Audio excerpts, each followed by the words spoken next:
ఓం రామాయ రమభద్రాయ రామచంద్రాయ వేధసే రఘునాథాయ నాథాయ సీతాయ పతయే నమః. ఆంజనేయమతిపాటలాననం కాంచనాద్రికమనీయ శోభితం పారిజాతతరుమూలవాసినం భావయామి పవమాననందనం.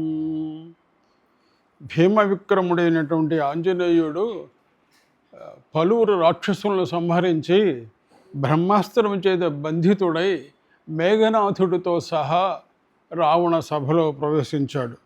రావణ సభలో ప్రవేశించి బంగారు సింహాసనం మీద వీరాజిల్లుతున్న రావణాసురుడు చూశాడు. వాడు వివిధ రకాలైనటువంటి మణిమయ వజ్రాదులు పొదిగినటువంటి కిరీటాన్ని అలంకరించుకుని ఉన్నాడు.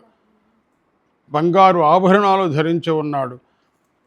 పట్టు వస్త్రాలు ధరించి ఉన్నాడు. రక్త చందనాన్ని దేహమంతా అలుముకునే ఉన్నాడు. వాడి యొక్క పట్టు వస్త్రాలతోటి బంగార ఆభరణాలతోటి మిక్కిలిగా ప్రకాశిస్తున్నాడు. మహా భయంకరమైన కోరలు కలిగి ఉన్నాడు. ఇలాంటి నానా రకాలైనటువంటి పాములు చుట్టుకొని ఉన్న మందర పర్వతంలా ప్రకాశిస్తున్నాడు. అంజనాద్రిలా ఉంది వాడి వక్షస్థలం. అలా వాడు పూర్ణచంద్రుడిలాగా ముఖం కలిగి ఉన్నాడు. అలాంటి అతడు ధరించినటువంటి భుజకీర్తులు 5 తలలు కలిగిన పాములు వాడి బాహువులకు చుట్టుకున్నట్లు ఉన్నాయి. అలా ప్రకాశిస్తున్నటువంటి రావణాసురుణ్ణి ఆంజనేయుడుగా అంచాడు. అనేక మంది చలికత్తెలతో అనేక మంది సుందరీమణులు వింజామరులు వీస్తున్నారు అటు ఇటు. వాడు దుర్ధరుడు, ప్రహస్తుడు, మహాపార్శుడు, నికుంభుడు అనేటువంటి బలవంతులైన రాక్షసులు అయిన మంత్రులు సభలో కలిగి ఉన్నారు. అలా రాక్షసగణము బలవంతులైన మేధావులైన ప్రజ్ఞావంతులైన మంత్రులతో 4 సముద్రాలతో కూడినటువంటి భూమిలా ఉన్నాడు. అలాంటి సచివులతో కూడి రాక్షసులతో కూడి ఉన్నటువంటి అతన్ని చూసి ఒక్కసారిగా విస్మయాన్ని చెందాడు ఆంజనేయుడు. విస్మయాన్ని చెంది ఇలా తన మనసులో అనుకుంటున్నాడు, అహో రూపం, అహో ధైర్యం, అహో సత్వం, అహో ద్యుతి, అహో రాక్షసరాజస్య సర్వలక్షణ యుక్తత. ఆహా, ఏమి రూపం, అహో ఏమి వీడి ధైర్యం, అహో ఏమి వీడి బలం, అహో ఏమి వీడి యొక్క వైభవం, సర్వలక్షణ సంపన్నుడై విరాజిల్లుతున్నాడు కదా. ఇలాంటి వాడు ధర్మవంతుడైతే త్రిలోకాలను పాలించేటువంటి సమర్థుడై ఉండే కదా. వీడు అధర్మంతో ఉన్నాడు కాబట్టి ఇలాంటి అపకీర్తిని పొందుతున్నాడు. కుచ్చితమైన దుర్మార్గమైన పనులతో వీడు అపకీర్తిని తల మీద ధరిస్తున్నాడు అని వాడి గురించి చింతించాడు. ఒక్కసారి ఆయన ఆ యొక్క లోపలికి ప్రవేశించాడు కదా. అలా ప్రవేశించినటువంటి ఆంజనేయుడిని రావణుడు ఒక్కసారి చూశాడు. ఎలా ఉన్నాడు ఆంజనేయుడు? ఎర్రటి కళ్ళు కలిగి ఉన్నాడు. రోషంతో కూడినటువంటి ముఖం కలిగి ఉన్నటువంటి వాడు. అలాంటి ఎర్రటి కళ్ళు కలిగిన ఆంజనేయుడిని ఒక్కసారి రావణాసురుడు చూశాడు. చూసి ఆంజనేయుడి రూపం చూసి ఏమనుకుంటున్నాడంటే రావణాసురుడు ఏమితాడు, భగవాన్ నందీశ్వరుడే ఈ రూపాన్ని ధరించి వచ్చాడా? పూర్వం నేను కైలాసానికి వెళ్ళినప్పుడు నందీశ్వరుని హేళన చేశాను కదా. ఆ హేళన చేశానటువంటి ఉద్దేశాన్ని మనసులో పెట్టుకొని ఇలా మారు రూపంతో నా సభలో ప్రవేశించాడా నందీశ్వరుడు, లేదా బాణాసురుడే ఈ విధంగా వచ్చాడా అని తలపోశాడు. ఇది వరకు నేను నందీశ్వరుడి చేత శాపాన్ని పొంది ఉన్నాను. అది మనసులో పెట్టుకుని నందీశ్వరుడే ఈ విధంగా వచ్చాడా వానరమూర్తిలాగా అని భావించాడు. ఒక్కసారి రోషమైనటువంటి ఎర్రటి కళ్ళతో ప్రహస్తుణ్ణి చూసి ఎవడి వీడు, ఎందుకు ఇలా వచ్చాడు, ఇలా ఏ కారణంగా వచ్చాడు, ఈ శతయోజన విస్తీర్ణమైన సముద్రాన్ని దాటి మన లంకకు చేరడానికి కారణం ఏమిటి, మన అశోకవనాన్ని భగ్నం చేయడానికి, మన రాక్షస వీరుల్ని సంహరించడానికి, అక్షయుణ్ణి సంహరించడానికి కారణమేమిటి, వీడి యొక్క ఆగమనానికి కారణమేమిటో ప్రహస్త తెలుసుకొని ప్రహస్తుడిని ఆజ్ఞాపించాడు. ఒక్కసారి ప్రహస్తుడు ఆంజనేయుడు చూసి, నీకేమీ ఆంజనేయ వానరా, నీకేమీ కీడు కలగదు, ఉన్నది ఉన్నట్లు సత్యం చెప్పు, నీవు సత్యం చెప్పడం వల్ల నిన్ను నీవు కాపాడుకోగలుగుతావు, అలా కాకపోతే నీ మరణాన్ని నువ్వే కొని తెచ్చుకుంటావు. ఎవరు నీవు, ఎందుకు వచ్చావు? దేవేంద్రుడు పంపించాడా, లేదా వరుణుడు పంపించాడా, యముడా, లేదా సాక్షాత్తు మహావిష్ణువా? రాక్షస సంహారానికి తలపెట్టిన మహావిష్ణువు నిన్ను ఇలా వానరాకారంతో పంపించాడా? ఇంత అందమైన వానర రూపంతో కనపడుతున్నావు, ఎవరు నీవు? నీ రూపము, నీ తేజస్సు చూస్తూ ఉంటే నువ్వు సామాన్యమైన వానరంగా కనపడడం లేదు. నీవు ఎవరు? నీవు ఇలా నీవు సత్యం చెప్పకపోతే నీ యొక్క జీవితాన్ని పోగొట్టుకుంటావు. అలా చెప్పడంతో హనుమంతుడు ఒక్కసారి ప్రహస్తుడిని చూసి రావణాసురుణ్ణి చూసి ఆయన తన యొక్క విషయాలను చెప్పడానికి ప్రారంభించాడు. హనుమంతుడు రావణాసురుడితో, నేను శక్రుడి పంపగా రాలేదు, లేదా యముడు పంపగా రాలేదు, లేదా వరుణుడు కానీ కుబేరుడు కానీ సాక్షాత్తు మహావిష్ణువు యొక్క ప్రేరణతో కానీ నేను రాలేదు. నేను వానరుణ్ణి, కేవలం నిన్ను చూడటానికి మాత్రమే నేను ఇలా చూడటానికి వచ్చాను. నేను సుగ్రీవుడి యొక్క ఆదేశంతో వచ్చాను. ఇలా శతయోజన విస్తీర్ణాన్ని దాటి అశోకవనాన్ని భగ్నం చేసి నీ రాక్షసవులను సంహరించి నిన్ను చూడటానికి మరో మార్గం లేదు కాబట్టి ఈ విధంగా నీ వాళ్లను సంహరించి ఎందుకు చంపాను? నీ వాళ్లను ఆత్మరక్షణ కోసం. వాళ్ళు నా మీద దాడి చేయడంతో నా ఆత్మరక్షణ కోసం నీ మృత్యుల్ని నేను సంహరించాను, అక్షయుణ్ణి సంహరించాను. ఇలా బ్రహ్మాస్త్రంతో బంధింపబడి ఇంద్రజిత్తు చేత వచ్చాను. బ్రహ్మాస్త్రం చేత కూడా నేను బంధితుడిని కాను, కానీ నిన్ను చూడాలనే ఉద్దేశంతో నీ దగ్గరకు వచ్చాను. ఎప్పుడైతే బ్రహ్మాస్త్రం బంధించిన తర్వాత మరో తాళ్లతో కడితే ఆ బ్రహ్మాస్త్రం మొదటి పనిచేయదు. అట్లని తెలిసి కూడా నేను బంధితుండై నీ దగ్గరకు వచ్చాను. నేను సుగ్రీవుడు పంపగా వచ్చాను, రాఘవుడి దూతగా వచ్చాను. విను, ఇంకా నేను చెప్పేటువంటి నీ యొక్క హితాన్ని ఆశించి నేను చెప్పే మాటలు ఆలకించు అని ఆ హనుమంతుడు ఇలా పలుకుతున్నాడు. మహాసత్వ సంపన్నుడు హరిసత్తముడైనటువంటి ఆంజనేయుడు అర్థవంతమైనటువంటి మాటలను రావణాసురుడితో పలుకుతున్నాడు. నేను సుగ్రీవ సందేశాన్ని తీసుకొని నీ దగ్గరకు వచ్చాను. ఓ రాక్షసేశ్వర, సుగ్రీవుడు నీకు సోదరుడి వంటివాడు. ఎందుకంటే వాలితో నీకు స్నేహం ఉన్నది. వాలితో స్నేహం ఉన్న దానివల్ల వాలి ఎట్లా నీకు సోదరు తుల్యుడు, సుగ్రీవుడు కూడా అలాగే నీకు సోదరు తుల్యుడు. ధర్మార్థ సహితమైనటువంటి నా మాటలు ఆలకించి నీవు మేలును పొందుము. దశరథుడనే రాజు భూమిని పాలిస్తూ ఉండేవాడు.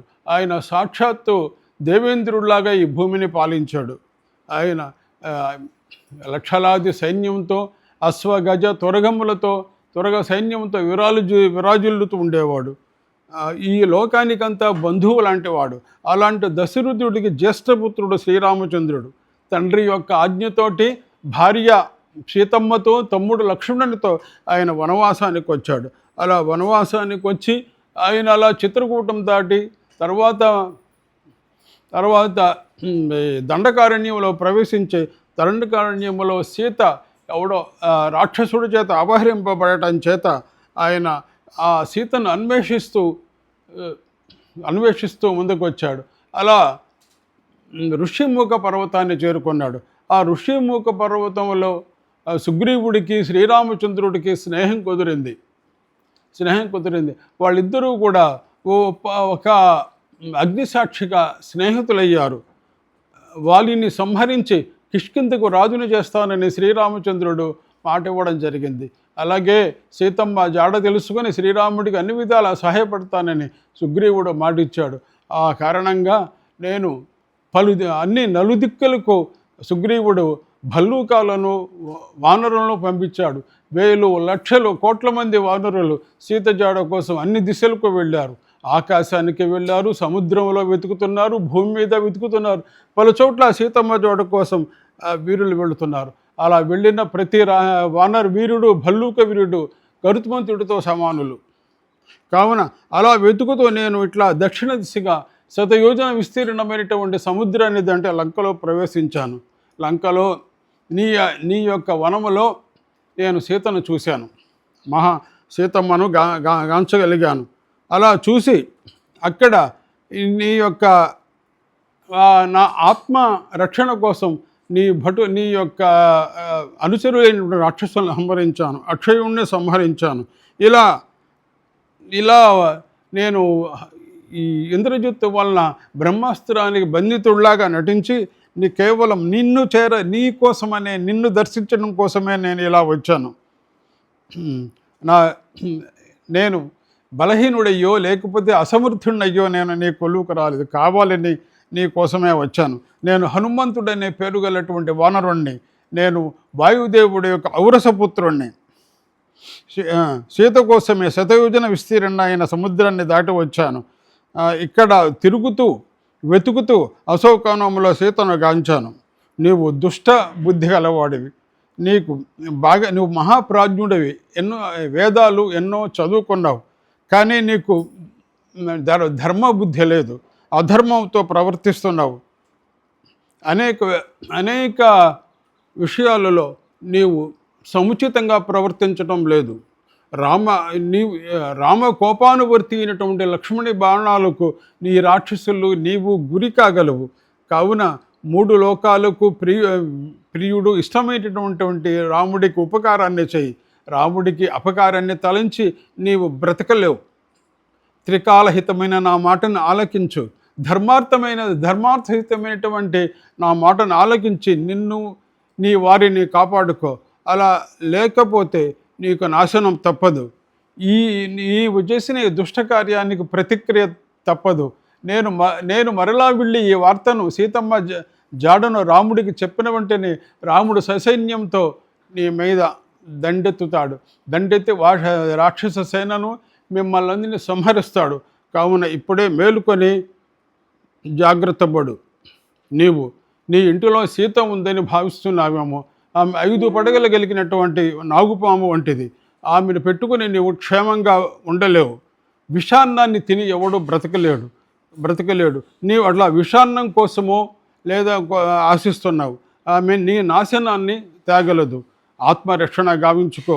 అలా నువ్వు ఆత్మరక్షణ గావించుకోకపోతే నీకు నాశనం తప్పదు. నీవు అబద్ధుడవని భావించవచ్చు. ఎందుకంటే గతములో నీవు చేసిన తపస్సు వల్ల నువ్వు అవధ్యుడవని యక్ష కిన్నర కెంపురుషాది జాతులు కానీ దేవజాతులు కానీ ఎవరు నిన్ను సంహరించలేవని నీవు భావిస్తున్నావు. అలాంటి వాడు కాదు రాముడు కానీ రాముడు వానరుడు, మిగతా యక్ష కిన్నర కెంపురుష దేవజాతి కాదు. అలాగే సుగ్రీవుడు వానర మాతృడు కానీ యక్ష కిన్నర కెంపురుష జాతుల్లోకి చెందడు. కావు నరవారులైనటువంటి సుగ్రీవుడు రాముడి చేత నీవు సంహరింపబడతావు.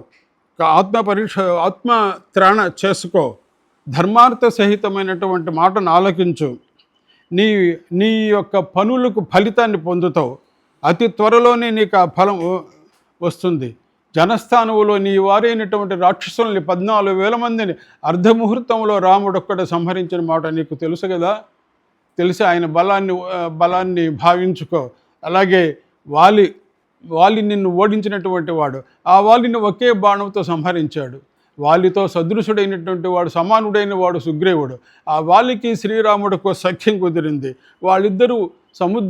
వాళ్ళిద్దరూ కూడా నీ మీద దండయాత్ర చేస్తారు. నీ రాక్షసుల్ని అందరినీ నాశనం చేస్తారు. కావున సుఖంగా ఉండగలిగితే సీతమ్మను రాముడికి అర్పించు. లంకను నాశనం కాకుండా కాపాడుకో. భల్లూకాలు వానరులు ఉన్నటువంటి సభలో శ్రీరాముడు ప్రతిజ్ఞ చేసి ఉన్నాడు, సీతమ్మను హరించిన వాడిని సంహరిస్తానని. అలా కాకపోతే నేనే ఇప్పుడు నీ వారిని లంకను జయించి నేను నాశనం చేయగలను. రాముడు ప్రతిజ్ఞ చేసి ఉన్నాడు కాబట్టి నువ్వు బ్రతికిపోయావు. కావున సీత నీకు కాళరాత్రి లాంటిది. ఆమె భుజాలకు తగిలించుకున్నటువంటి 5 తలలు కలిగిన పాము లాంటిది లంకానగరానికి. కావున సీత యొక్క తేజస్సుతోటి, రాముడి కోపంతో ఇప్పటికే లంక దహింపబడుతోంది. అలాంటి దహింపబడే లంక ఇంకా రాముడికి చెడు చేసి నాశనం చేసుకోవద్దు. నీ మిత్రులు, నీ భార్యలు, నీ భృత్యులు, నీ రాజ్యం ఇవన్నీ సుఖంగా ఉండేటట్లు చేసుకో. నీకు కావలసిన భోగాలు ఉన్నాయి, ఎందరో భార్యలు ఉన్నారు, వారితో భోగించు. సీతమ్మను కోరుకొని నీ నాశనాన్ని నువ్వు తెచ్చుకోకు. రాముడు ఎంతటి సమర్థుడంటే ఈ 14 లోకాలను తాను నాశనం చేసి తిరిగి సృష్టించగల సమర్థుడు.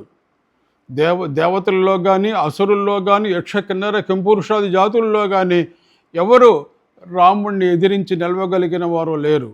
సిద్ధులు, కిన్నర కింపురుషులు, లేకపోతే పక్షి జాతులు, ఇలా సర్వత్రా సర్వ కాలాల్లో సర్వభూతములు కానీ ఎవరిలో కూడా రాముడిని ఎదిరించి నిలవగలిగినటువంటి వాడు లేడు.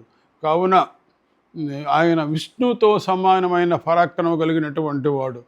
సర్వలోకాలకు ఆయన ప్రియం చేసేవాడు.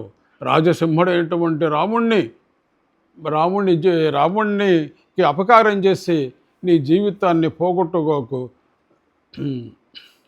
రామస్య లోకత్రయ నాయకస్య స్థాతుం నశక్తా సమరేషు సర్వే. లోకత్రయ నాయకుడైనటువంటి రాముణ్ణి సంహరించి, రాముణ్ణి ఎదిరించి నిలవగలిగిన వాడు లేడు. బ్రహ్మా స్వయంభూశ్చతురాననోవా రుద్రస్త్రినేత్రస్త్రిపురాంతకోవా ఇంద్రో మహేంద్ర సురనాయకోవా స్థాతుం నశక్త యుధిరాఘవస్య. చతుర్ముఖుడైన స్వయంభువైన బ్రహ్మ కానీ, త్రిపురాంతకుడైనటువంటి త్రినేత్రుడైన శివుడు కానీ, 3 లోకాలకు రాజైన మహేంద్రుడు కానీ రాముడి ఎదుట నిలవలేరు. కావున నీకు ఉపకారయుతమైనటువంటి నా మాటలు ఆలకించి సీతమ్మని రాముడికి అప్పగించి నీ క్షేమాన్ని నీవు నిలుపుకో అని ఆంజనేయుడు పలు విధాలుగా దశాననుడికి హితం బోధించాడు. ఈ మాటలకి దశాసునుడు కోపంతో మండిపడినటువంటి వాడై ఎర్రటి కన్నులతో, ఎలాగైతే చేదు విషాన్ని రోగి సహించడో అలాగా వాడు ఎర్రటి కన్నులతోటి తన కళ్ళు త్రిప్పుతూ ప్రహస్తుని చూసి ఈ వానరుణ్ణి సంహరించు వెంటనే అని ఆదేశించాడు. ఇదే ఆంజనేయుడి యొక్క హితబోధ రావణుడికి. ఓం తత్సత్.